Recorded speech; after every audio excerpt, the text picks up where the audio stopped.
రక్షకుడునైన యేసుక్రీస్తు వారి దివ్య నామములో మీ అందరికీ నా శుభాభివందనాలు తెలియజేస్తున్నాను. వచ్చిన మీ అందరినీ ప్రభువు దీవించునుగాక. వెళ్ళరా, దేవుని లేఖన వాక్యంలోనికి మనం వెళదాం. అందరము కలిసి నేర్చుకోవాలని నేను ఆశపడుతూ ఉన్నాను. ఇప్పుడున్నటువంటి మన జీవితంలో మనం ఒక మంచి నిర్ణయం తీసుకోగలిగితే రాబోయే కాలంలో ఒక మంచి జీవితాన్ని మనం జీవించగలం. మన జీవితమును మార్చేది రంగురాళ్ళు కావు, మన జీవితాన్ని మార్చేవి జాతకాలు కావు, మన జీవితాన్ని మార్చేవి మంత్రాలు కాదు. చాలామంది మనం మాట్లాడుకున్నప్పుడు మనకు చిరాకు వచ్చి మాట్లాడుకున్నప్పుడు ఆ మాట నా కర్మ ఇలాగే అవుతుంది అన్న మాట కూడా కాదు. జాతకాలు అంతకన్నా కాదు, హస్తముద్రికలు అంతకన్నా కాదు. చేతిలో ఉన్న రేఖలు చూసి మన జాతకాలు మారిపోతాయని చాలామంది చెప్తారు. కానీ చేతులు లేని ఒక వ్యక్తి ప్రపంచానికే ఆశీర్వాదకరంగా మారిపోయాడు. ఆ వ్యక్తి పేరే నిక్. అతనికి 2 కాళ్ళు 2 చేతులు కూడా ఉండవు, కానీ ప్రపంచ దేశాలన్నీ తిరిగి కూడా అనేక మందికి సువార్త చెబుతూ ఆశీర్వాదకరంగా మారాడు. మనం కట్టుకునేటువంటి అంటే నేను చెప్పేది ఏంటంటే, గ్రహాల ద్వారానో మన జీవితాలు మారవు, మనం చూస్తున్న ముహూర్తాల ద్వారానో మన భవిష్యత్తు మారదు.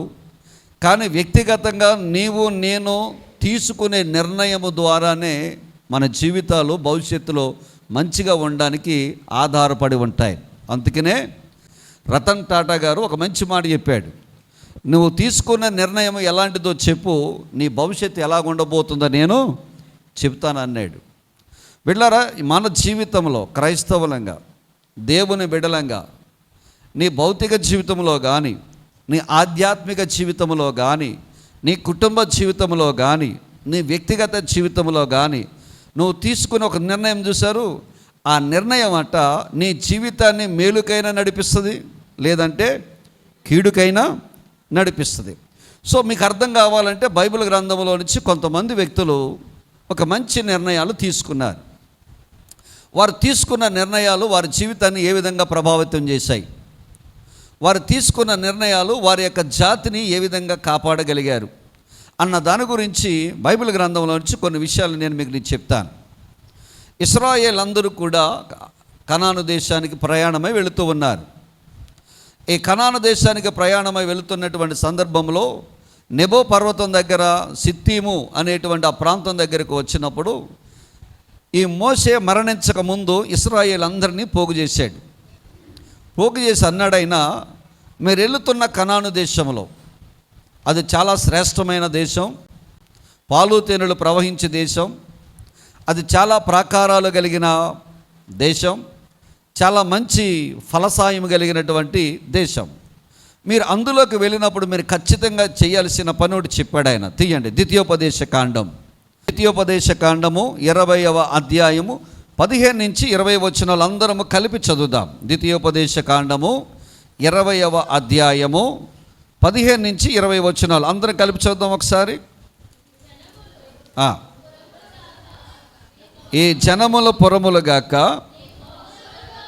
నీకు బహుదూరముగా ఉండిన సమస్త పురముల మాత్రమే ఇలాగూ చేయవలను. అయితే నీ దేవుడైన యెహోవా స్వాస్యముగా మీకిచ్చుచున్న ఈ జనముల పురములలో ఊపిరిగల దేనిని బ్రతకనీయకూడదు.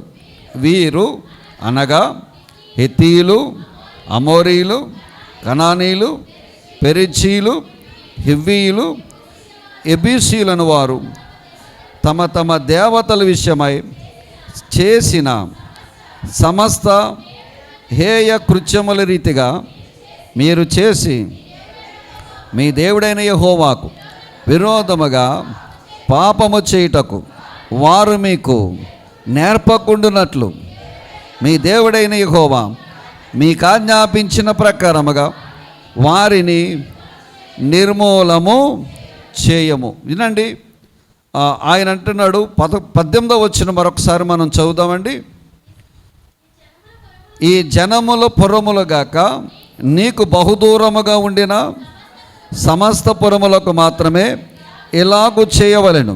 అయితే నీ దేవుడైన యెహోవా స్వాస్యముగా మీకిచ్చుచున్నాం ఈ జనముల పురములలో ఊపిరి గల దేనిని బ్రతకనీయకూడదని చెప్పాడు. ఊపిరి గల దేనిని, ఊపిరి దేనికి ఉంటుంది చెప్పండి?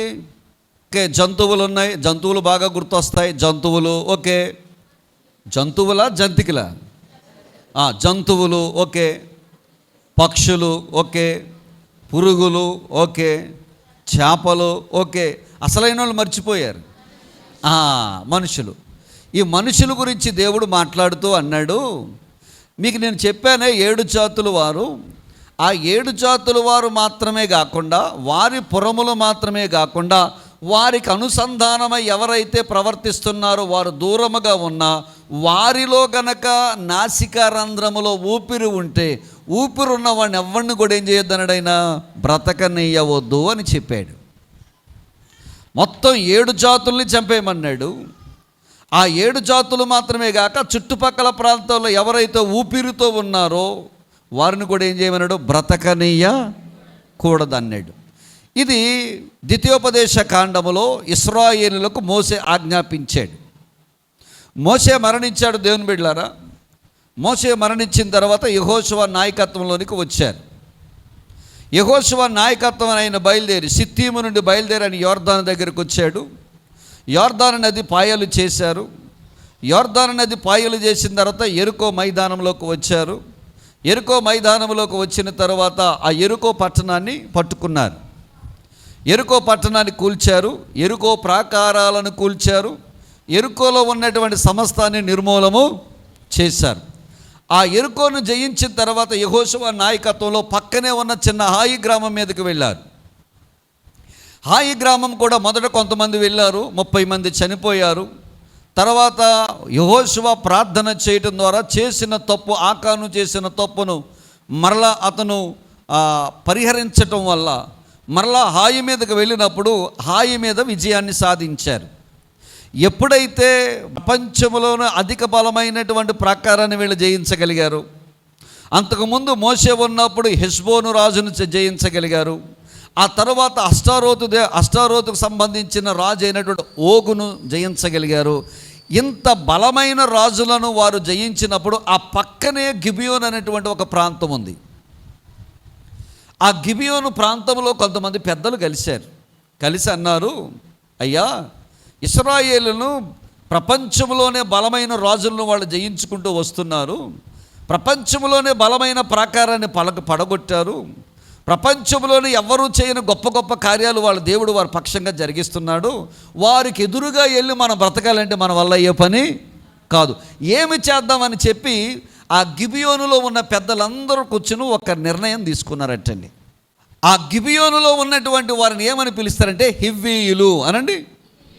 హివ్వీయులు అందరూ కలిసి ఒక గొప్ప నిర్ణయాన్ని తీసుకున్నారు. ఆ నిర్ణయము వాళ్ళ భవిష్యత్తునే మార్చేసింది బిడ్డలారా. మరి ఈ హివ్వీయులు ఎందులో ఉన్నారు అని అంటే 7 జాతుల్లో ఉన్నారు. ఇక్కడ 7 జాతుల గురించి చెప్పబడింది చూడండి. కనానీయులు, అమోరీలు, హిత్తీయులు, హివ్వీయులు, హెబూసీలు, కనానీయులు. ఈ 7 జాతుల్లో ఒక జాతి ఎవరన్నమాట?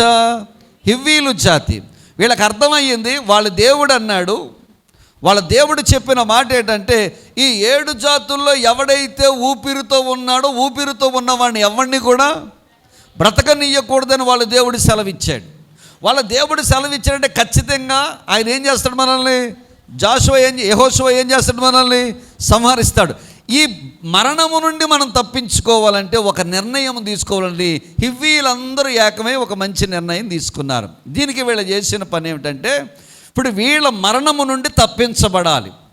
ఈ మరణము నుండి తప్పించబడాలంటే హివ్వీలందరూ కూర్చుని ఒక మంచి నిర్ణయం తీసుకున్నారు. వీళ్ళు చేసిన పని ఏంటంటే పాత బట్టలు వేసుకున్నారు, పాత ద్రాక్షారస తిస్తులను తీసుకున్నారు, చిరిగిపోయిన బట్టలు వేసుకున్నారు, గాడిద మీద చిరిగిపోయిన పాతవి ఎక్కడో ఉంటే కనుక అవి తీసుకొచ్చి గోనె పట్టలు గాడిదల మీద వేశారు, ఎండిపోయిన అప్పాలు కొన్ని లోపల పెట్టుకున్నారు, కొంచెం ద్రాక్షారసం వేసుకున్నారు. వీళ్ళు బయలుదేరి ఎక్కడికి వచ్చారంటే యెహోషువ వాళ్ళు గిల్గాల్లో ఉన్నారు.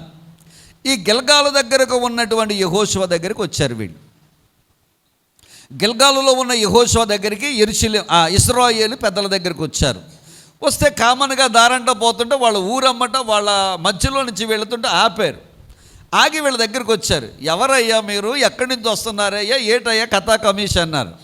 అంటే ఆ వచ్చిన వాళ్ళు చెప్పిన మాట, అయ్యా మీరు ఇశ్రాయేలులు కదా, మీ దేవుడు చాలా గొప్పోడు కదా, మీ దేవుడు మీ ద్వారా చాలా గొప్ప కార్యాలు, శూర కార్యాలు జరిగించాడు కదా, మీరు యెష్బోను రాజును జయించారు కదా, ఓగు రాజును జయించారు కదా, ఎరుకో ప్రాకారాలు మీరు జయించారు కదా, ఆ ఎరుకోలో ఉన్న వారందరినీ సంహరించారు కదా, అక్కడ ఉన్నటువంటి హాయి పట్టణాన్ని కూడా జయించారు కదా, మేము చాలా సుదీర్ఘ ప్రాంతం నుండి వస్తున్నామయ్యా, మీతో మేము సంధి చేసుకోవాలి, మీతో మేము రాజీ పడాలని మేము ఆశపడుతున్నామయ్యా, కావలిస్తే మీకు మాకు సమాధానంగా ఉండాలని మేము ఆశపడుతున్నామంటే మీరు దూరంగా ఉండేవారు కాదు, ఒకవేళ మీరు మా మధ్యలోనే నివాసం చేసి మీరు నాటకం ఆడుతున్నారేమని అంటారు పెద్దలు.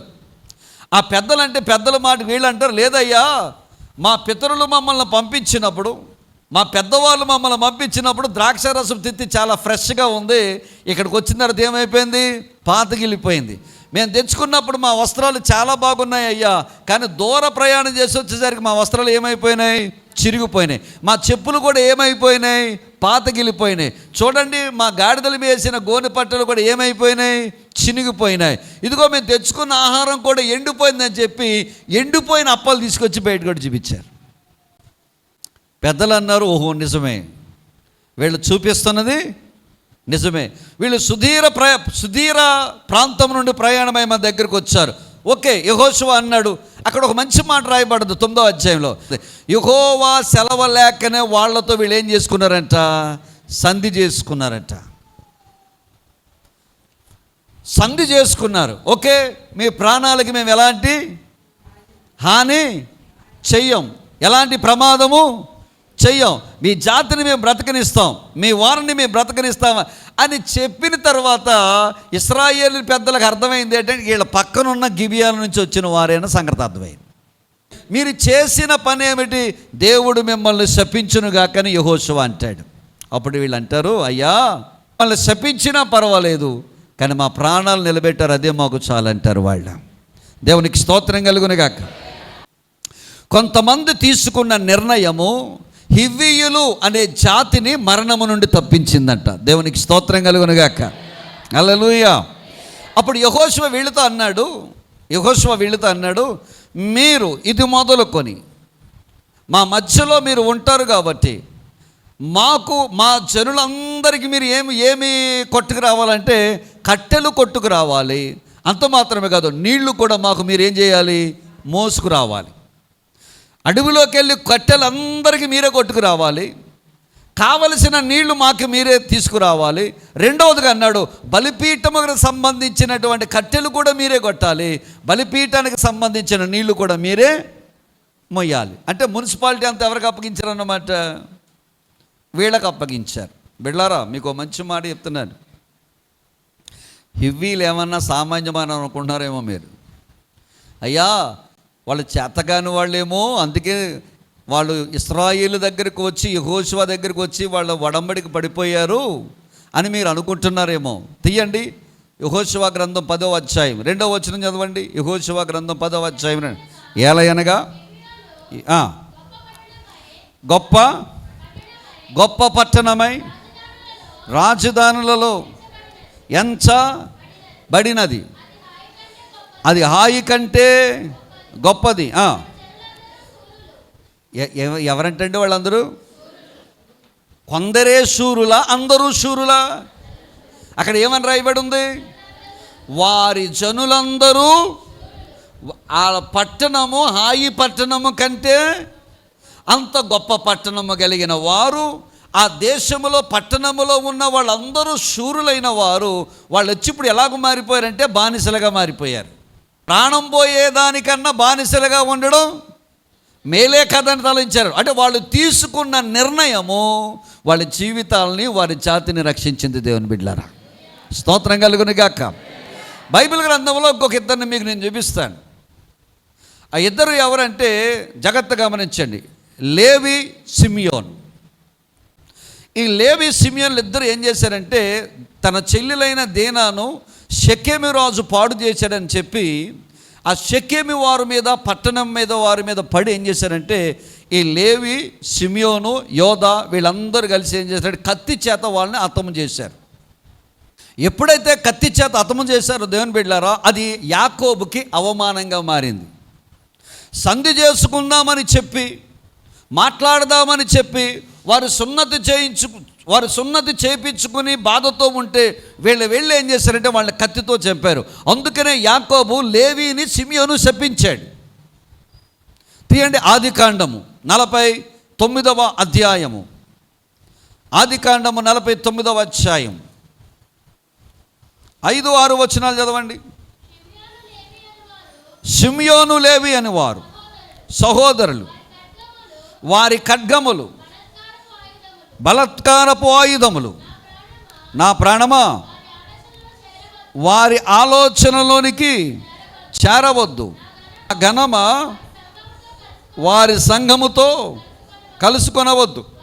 వారు కోపము వచ్చి మనుషులను చంపిరి, తమ స్వేచ్ఛ చేత ఎద్దుల గుదికాలి నరములను తెగగొట్టిరి. వారి కోపము వేండ్రమైనది, కఠినమైనది, అది శపింపబడును. యాకోబులో వారిని నేను ఏం చేస్తానన్నాడు ఆయన? విభజించేదను. ఇశ్రాయేలీలో వారిని ఏం చేస్తానన్నాడు అంటే అంత కోపం ఎవరికి ఉంది? యాకోబుకుంది. వీళ్ళు చేసిన దుర్మార్గమైన పనులను బట్టి, వీరు చేసిన నరహత్యను బట్టి. బిడ్లారా, లేవి, షిమ్యోను మీద వీళ్ళకి చాలా భయంకరమైనటువంటి కోపం ఉంది. ఎవరికి? సొంత తండ్రికి కోపం ఉంది. వాళ్ళందరినీ ఆశీర్వదించేటప్పుడు ఏమని ఆశీర్వదించాడంటే, దీవిస్తాను రండి అని చెప్పిన తండ్రి చేయి పైకెత్తన్నాడు. వీళ్ళ నరహంతకులు వీరి యొక్క గుదినరములను, ఎద్దుల యొక్క గుదినరములను తెగ నరికిన వారు. వీళ్ళ కోపము ప్రచండమైనది, వీళ్ళు చాలా భయంకరమైన వారు. వీరిని నేను యాకోబులో ఏం చేస్తానన్నాడు? విభజించదనన్నాడు. ఇశ్రాయేలులో నేను వీరిని ఏం చేస్తానన్నాడు? చెదరగొట్టేదని అన్నాడు. అంత భయంకరమైన కోపము సొంత తండ్రికే తన బిడ్డల మీదకి వచ్చింది. బిడ్డలారా, యాకోబు కాలం అయిపోయింది. యాకోబు కాలము తర్వాత దేవుని బిడ్డలారా యోసేపు కాలం అయిపోయింది. యోసేపు కాలం తర్వాత ఇశ్రాయేలులు మోషే నాయకత్వంలో వారు బయలుదేరి ఎక్కడికి వచ్చారంటే, రామసేసు పితోము నుండి బయలుదేరి వాళ్ళు సుక్కోతుకు వచ్చారు. సుక్కోతు నుండి బయలుదేరి యాతాముకు వచ్చారు. యాతాము నుంచి బయలుదేరి పీహాహీరోతుకు వచ్చారు. పీహాహీరోతు నుండి బయలుదేరి ఆయన ఎర్ర సముద్రంలో పాయలు చేసి ఆరిన నేల మీదుగా నడిచారు. ఆ ఆరిన నేల నడిచిన తర్వాత షూరు అరణ్యంలో 3 రోజులు ప్రయాణం చేసి మారా దగ్గరికి వచ్చారు. మారా నుండి ఎలీమి దగ్గరికి వచ్చారు. ఎలీమి నుండి మరల వాళ్ళు మన్నా కురిపించే స్థలం దగ్గరికి వచ్చారు. మన్నా కురిపించిన స్థలము నుండి వారు రెఫీదీం అనే స్థలం దగ్గరికి వచ్చారు. రెఫీదీం అనే స్థలము నుండి వాళ్ళు ఎక్కడికి వచ్చారంటే సీనాయి పర్వతం దగ్గరికి వచ్చారు. మోషే ప్రార్థన చేయడానికి ఆయన పైకి వెళ్ళాడు. 40 రోజులు ఉపవాసం, రాత్రింబగళ్ళు ఉపవాసం ఉండడానికి పైకి వెళ్ళాడు. దేవునితో గడిపాడు. దేవునితో గడుపుతున్నప్పుడు మోషే దిగడం తడవు చేసినప్పుడట ఈ ఇశ్రాయేలు ప్రజలందరూ ఏకమై ఏం చేశారంటే, మోషే ఏమాయనో మాకు తెలియదు, మోషే బతుకున్నాడో లేదో మాకు తెలియదు, మోషే వచ్చే లోపల ఐగుప్తులో నుంచి మమ్మల్ని నడిపించడానికి మాకు ఒక నాయకుడు కావాలి, మాకు ఒక దేవుడు కావాలి అని చెప్పి వాళ్ళు ఏం చేశారంటే అహరోను దగ్గరికి వెళ్ళారు. అహరోను అన్నాడు, మీ బంగారం అంతా ఇవ్వమని చెప్పాడు. ఆ బంగారం అంతా తీసుకుని పోతపోయిగా ఒక దూడ విగ్రహాన్ని చేశారు. ఆ దూడ విగ్రహాన్ని చేసుకుని అక్కడ చెప్పబడిన మాట, జనులు అనగా ఇశ్రాయేలు తినుటకును త్రాగుటకును నాట్యమాడుటకును లేచిరి అని చెప్పబడింది. విగ్రహ సంబంధమైన ఏ పూజైనా, విగ్రహ సంబంధమైన ఏ ఉత్సవమైనా, విగ్రహ సంబంధమైన ఏ జాతర అయినా ఈ 3 ఉంటాయి. ఈ లోపల మోసే కొండ నుంచి కిందకు దిగొచ్చాడు. దిగు వస్తున్నప్పుడు దేవుని బిడ్డలారా కింద ఏం జరుగుతుందంటే ముమ్మరంగా జాతర జరుగుతుంది. మధ్యలో దూడను విగ్రహాన్ని పెట్టుకున్నాడు. చుట్టూ తిరుగుతున్నారు. వాయా వరుసలు లేవు. పాపం త్రాగేసి ఉన్నారు, మద్యం తాగేసి ఉన్నారు, వావి వరుసలు లేవు, ఒకడి మీద ఒకడు పడుతున్నారు, గెంతులేస్తున్నారు, ఏలకోలం చేసుకుంటున్నారు, నాట్యమాడుతున్నారు. అది భక్తి కింద వాళ్ళు కొలుస్తున్నారు. అంటే వాళ్ళు త్రాగడం భక్తి అనుకుంటున్నారు, నాట్యము చేయడం భక్తి అనుకుంటున్నారు, తినడం భక్తి అనుకుంటున్నారు. ఈ 3 కార్యాలు చేసుకుంటూ వాళ్ళు ఇష్టానుసారిగా నాట్యం ఆడుతుంటే ఈ లోపల మోషే కిందకు దిగొచ్చాడు 10 ఆజ్ఞ పలకలు పట్టుకొని. చూసిన తర్వాత దాన్ని తట్టుకోలేకపోయాడు మోషే. ఇంతకాలం దేవుడు వీళ్ళు నడిపించాడు, ఇంతవరకు తీసుకొచ్చాడు, పగలు మేఘస్తంభమై రాత్రి అగ్నిస్తంభమై వీరు నడిపించుకొచ్చాడు. వీళ్ళ బుద్ధి పోనిచ్చుకోలేదు. వీరు ఐగుప్తులో ఉన్న దూడను ఆరాధించడం మానేయలేదు. వీళ్ళ నాట్యం చేస్తున్నారు, వీళ్ళ త్రాగుచూ ఉన్నారు, తినుచూ ఉన్నారు, గెంతులు వేస్తున్నారని చెప్పి మోషే ఒక్క పిలిపిచ్చాడు. ఎవరైతే దేవుని పక్షంగా ఉన్నారో, వినండి మాట, ఎవరైతే దేవుని పక్షంగా నిలబడతారో వారందరూ వెనకకి రమ్మని చెప్పాడు. 12 గోత్రాలు ఎవ్వరు రెస్పాండ్ అవ్వలా. 12 గోత్రాల నుంచి ఏ ఒక్క గోత్రము రెస్పాండ్ అవ్వలా. రూబేను కానీ, సిమియోను కానీ, యోధా కానీ, మరి ఏ గోత్రము కూడా రెస్పాండ్ అవ్వలా. ఒకే ఒక గోత్రం రెస్పాండ్ అయింది, ఆ గోత్రమే లేవి గోత్రం. లేవి గోత్రం రెస్పాండ్ అయింది. వీళ్ళు అన్నారట, అయ్యా మాకు విగ్రహారాధన వద్దు, మాకు ఈ త్రాగుడు వద్దు, ఈ వ్యభిచారం వద్దు, ఈ పాపం వద్దు, ఈ విగ్రహారాధన వద్దు, ఈ లోకం వద్దు, మాకు పవిత్రుడైన దేవుడు కావాలి, ఆయన ఆజ్ఞలు కావాలి, ఆయన మంచి కావాలి, ఆయన మేలు కావాలి, మాకు అక్షయుడైన దేవుడే కావాలి తప్ప క్షయమైపోయిన ఈ దరిద్రం మాకు వద్దని చెప్పి లేవి గోత్రం ఒక్కటే దేవుని పక్షంగా వచ్చి నిలబడిందట. అక్కడ నిర్ణయము తీసుకుంది ఎవరో చెప్పమంటారా? లేవియ గోత్రము నిర్ణయం తీసుకుంది బిళ్ళారా. లేవి గోత్రం ఒక మంచి నిర్ణయం తీసుకుంది. ఆ నిర్ణయం తీసుకున్న నిర్ణయం ఏంటనుకుంటున్నారు? ఇహలోక సంబంధమైన ఈ పాపం మాకొద్దు, ఈ గెంతులు మాకొద్దు, ఈ జాతర మాకొద్దు, ఈ మద్యం మాకొద్దు, ఈ ఆటపాటలు మాకొద్దు, అల్లరితో కూడిన ఆటపాటలు మాకొద్దు, ఈ పాపమొద్దు, వ్యభిచారం వద్దు, మాకు దేవుడే కావాలని చెప్పి ఆ గోత్రాలన్నీ స్పందించకపోతే లేవి గోత్రం స్పందించింది. దేవుని పక్షంగా మోసే పక్షంగా వచ్చేసింది. మోసే పక్షంగా వచ్చారు అంటే మీరు అనుకుంటున్నారు అది మోసే పక్షంగా కాదు, దేవుని పక్షంగా వచ్చి నిలబడ్డారా. హల్లెలూయా, హల్లెలూయా. అక్కడ సీనాయి పర్వతము దగ్గర లేవి గోత్రము తీసుకున్న నిర్ణయము వారిని ఏం చేసిందో చెప్పమంటారా? ప్రత్యక్ష గుడారానికి ప్రధాన యాజకులుగా మార్చేసింది బిడ్డలారా. హల్లెలూయా, హల్లెలూయా. ప్రత్యక్ష గుడారానికి ప్రధాన యాజకులుగా మార్చేసింది. లేవి గోత్రం మాత్రమే దేవుని మందిరములో యాజకత్వము చేయడానికి అర్హతగా దేవుడు తీసుకున్నాడట. ఒకవైపు విగ్రహారాధన, ఒకవైపు లోకములో ఉన్న సుఖభోగాలన్నీ, ఒకవైపు అల్లరితో కూడిన ఆటపాటలు, ఒకవైపు మద్యము, ఒకవైపు తిండి, ఒకవైపు ఇవన్నీ ఉంటుండగా నువ్వు అవి కావాలని కోరుకుంటావో దేవునికి నువ్వు సమర్పించుకుంటావో. ఒక మాట చెప్తున్నాను, నువ్వు తీసుకున్న నిర్ణయమే నిన్ను ఉన్నతమైన స్థానంలో దేవుడు నిలబెడతాడు. హల్లెలూయా. నువ్వు తీసుకున్న నిర్ణయమే నీ భవిష్యత్తును గొప్పగా దేవుడు తీర్చిదిద్దుతాడు. నీ జాతకాలు కాదు, నీ కర్మ కాదు, నీ హస్తముద్రికలు కాదు, నీ వాస్తు కాదు, ఏది కాదు. నువ్వు తీసుకున్న సరైన నిర్ణయమే నీ జీవితాన్ని దేవుడు సరిగ్గా బాగు చేస్తాడు. లేవి గోత్రం వచ్చిందండి, ఒక మంచి నిర్ణయం తీసుకుంది. మేము మనుషుల పక్షంగా నిలబడం, ఈ విగ్రహారాధన వద్దు, ఈ మద్యం వద్దు, ఈ త్రాగుడు వద్దు, ఈ పాపం వద్దు, ఈ అల్లరితో కూడిన ఆటపాటలు వద్దు, ఈ నాట్యాలు మాకొద్దు, మాకు మా దేవుడు కావాలని 12 గోత్రాల నుంచి ఒక గోత్రం సెపరేట్ అయ్యి దేవుని పక్షంగా వెళ్ళిపోయింది. ఇక్కడ కూర్చున్న మీ అందరి కోసం నేను మాట చెప్తున్నాను, ఇహలోక సంబంధించిన వాటిని పక్కన పెట్టి ఎవరైతే దేవుని కొరకు సమర్పించుకుంటారో, ఎవరైతే దేవుని కొరకు నిలబడతారో నిన్ను అందరిలోకెల్లా ఒక ఉన్నతమైన స్థితిలో నా ప్రభువు నిలబెడతాడు. నీ కుటుంబాన్ని దీవిస్తాడు, నిన్ను నిలబెడతాడు, నీ కొరకు ఆయన ఖచ్చితంగా మేలు చేస్తాడు. ఎందుకంటే హివ్వీయులు తీసుకున్న నిర్ణయము వాళ్ళ జాతిని నాశనం కాకుండా వారు కాపాడుకున్నారు. లేవీయులు తీసుకున్న నిర్ణయము దేవుని సంఘములో పరిచర్య చేసేవారుగా దేవుడు వారిని వాడుకున్నాడు. దేవునికి స్తోత్రం కలుగునుగాక. హల్లెలూయా. ఇంకొక వ్యక్తి మనకు అందరికీ తెలుసు బిడ్డలారా, మోయాబు దేశానికి సంబంధించిన 2 స్త్రీలు. మోయాబీలు ఇశ్రాయేలు సమాజంలో 10 తరాల వరకు చేరకూడదని దేవుని వాక్యం సెలవిస్తున్నది. తీయండి ద్వితీయోపదేశ కాండము 23వ అధ్యాయం 3వ వచనం తీయండి. ద్వితీయోపదేశ కాండం 23వ అధ్యాయం 3వ వచనం.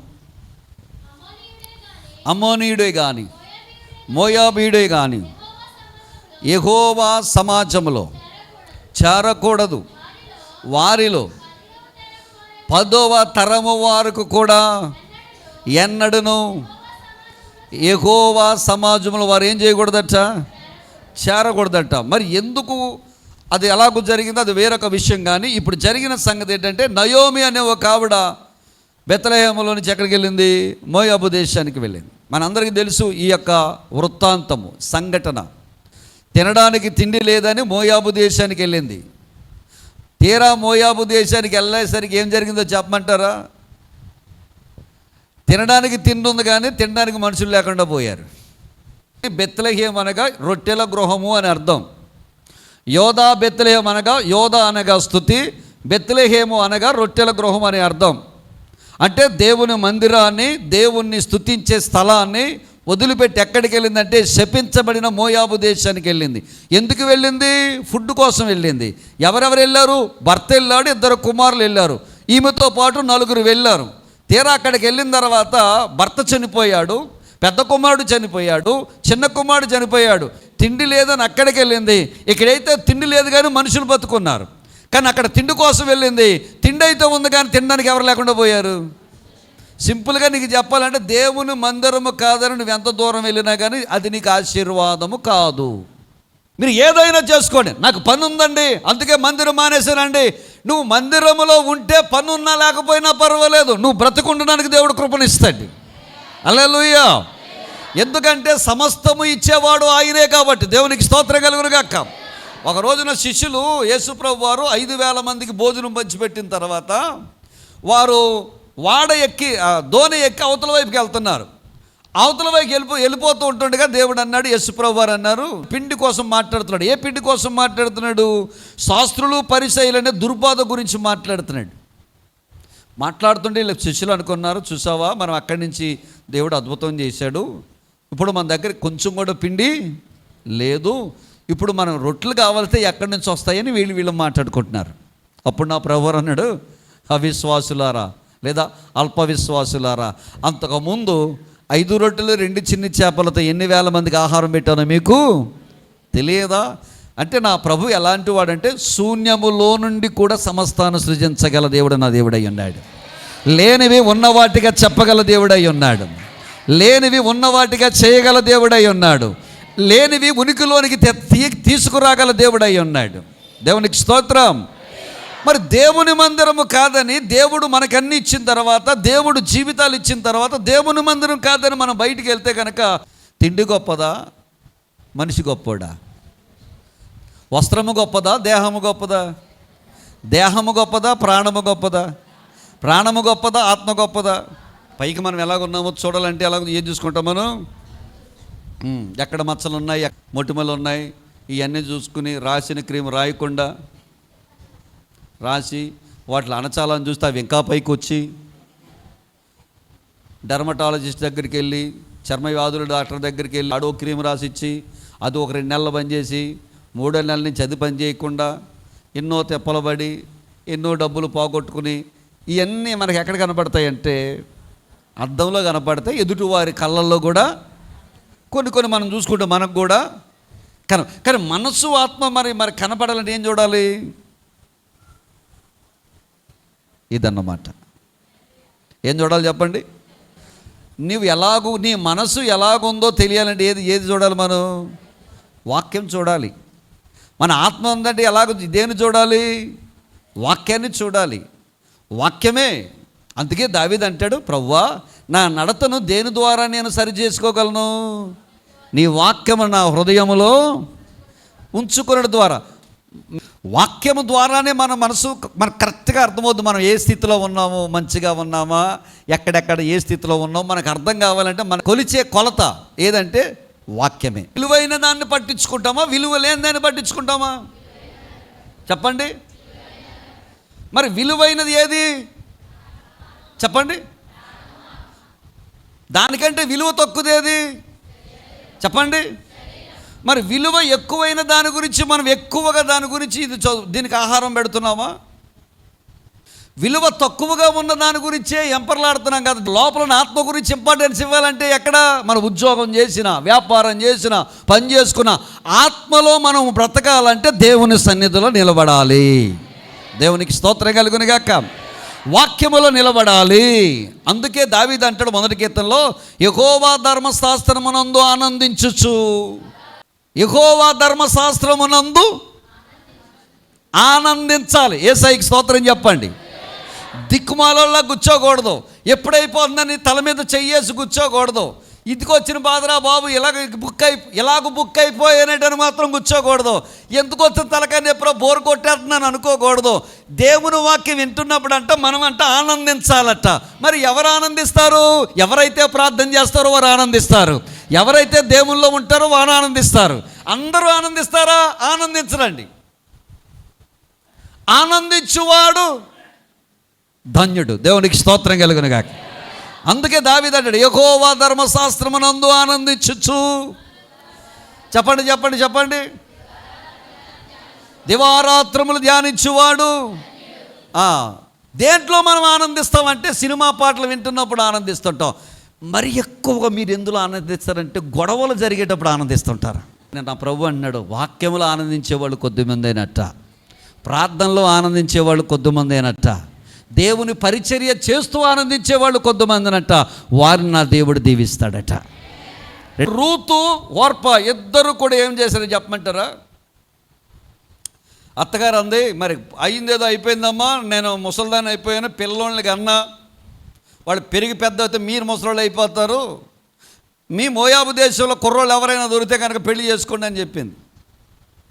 అప్పుడు ఓర్ప అందే, మా అత్తే నువ్వు చాలా గొప్పదాని అత్త, నా మనసు అర్థం చేసుకున్నావు అత్త, నీకులాంటి అత్త నాకు ఇంకొకరు, నువ్వు ఆదర్శప్రాయమైన అత్తవే అత్త అని చెప్పి ఎగిరికి అంతేసి ముద్దెట్టిపోయిందంట. ఎవరు? ఓర్ప. ఇంకొక ఆవిడ బిత్తర చూపులు చూస్తుందంట, అటు ఇటు చూస్తుందంట. ఏమమ్మా మీ ఎక్క వెళ్ళిపోయింది, మరి నువ్వు నుంచుని చూస్తున్నావేంటని అడిగిందంట. లేదత్త, నేను వదిలిపెట్టి పోవాలని నాకు అనిపించడం లేదత్త అందట. ఏవే అన్నదట, నీ దేవుడే నా దేవుడు అందట, నీ జనమే నా జనం అందట. ఆఖరి నువ్వు డైలాగ్ కొట్టింది. మనం అంటాం కదా, చచ్చిపోయినా నేను నిన్ను వదిలిపెట్టినా, రెండో రోజున మాయ చేసిపోతారు. కానీ రూత్ అలాంటిది కాదు. రూత్ అంది, అత్త నువ్వు ఎక్కడ కప్పెడతారో నన్ను కూడా అక్కడే కప్పెడతా. ఒక నిర్ణయం. దేవునికి స్తోత్రం కలుగును గాక. ఒక మంచి నిర్ణయం. యేసయ్యకి స్తోత్రం చెప్పండి. రూతు తీసుకున్న ఒక మంచి నిర్ణయం. మోయాబు దేశంలో నుంచి బెత్లెహేముకు వచ్చింది బిడ్డలారా. బెత్లెహేముకు వచ్చి ఒక సంపన్నుడైనటువంటి, ఒక మంచి బుద్ధి కలిగినటువంటి ఒక యవ్వనస్తుడు, ఆయనే బోయాజుకు భార్య అయ్యింది. బోయాజు రూతుకి ఇద్దరు కలిపి పుట్టినవాడు ఎవరంటే ఓబేదు పుట్టాడు. ఓబేదు ఎవరిని కన్నాడంటే యెషయాని కన్నాడు. యెషయాని ఎవరు కన్నారంటే దావీదుని కన్నాడు. దావీదు కడుపులో నుంచి జగద్రక్షకుడైన యేసయ్య లోకంలోకి వచ్చాడు. ఆమేన్. దేవునికి స్తోత్రం కలుగును గాక. హల్లెలూయా. మోయాబు దేశంలో రూతుని అడగండి, రూతు ఏంటి ఇంత ఆశీర్వాదానికి కారణం ఏంటి రూతు అని అడిగితే కనుక రూతమ్మ మనకు చెప్పింది, అయ్యా నా యవ్వన ప్రాయములో నేను తీసుకున్న ఒక మంచి నిర్ణయం అనేక మందికి ఆశీర్వాద తల్లిగా నన్ను మార్చిందని చెప్పొద్ది. నువ్వు తీసుకున్న ఒక మంచి నిర్ణయం నీ కుటుంబాన్ని, నీ భవిష్యత్తును మార్చేస్తుంది. హివ్వీలు తీసుకున్నట్టు ఒక మంచి నిర్ణయం వారి జాతి నాశనం అవ్వకుండా వాళ్ళు ఏం చేయగలిగారట? కాపాడగలిగారు. ఒక లేవీ గోత్రం తీసుకున్న నిర్ణయం దేవుని యొక్క మందిరములో పరిచర్య చేసేటువంటి ఒక మంచి గోత్రంగా దేవుడు ఏర్పాటు చేసుకున్నాడు. ఒక యవ్వనస్తురాలు తీసుకున్న నిర్ణయం, నాకు ఈ మోయాబు వద్దు, విగ్రహారాధన వద్దు, ఈ పనికి మాలిన బ్యాచ్ నాకు వద్దు, నా దేవుడు నాకు కావాలి, నీ దేవుడు నాకు కావాలత్తా, యేసయ్య నాకు కావాలత్తా, మీరు మంచి ప్రేమ కలిగిన వారత్తా, దేవుని ప్రేమ కలిగిన వారు, నీ దేవుడు చాలా గొప్పవాడు, నీవే నాకు కావాలత్తా, ఈ దేశం నాకు వద్దని చెప్పి విగ్రహారాధన వదిలిపెట్టి యేసయ్య బిడ్డలతో వచ్చేసింది రూతు. ప్రపంచ చరిత్రలో నిలిచిపోయింది బిడ్డ.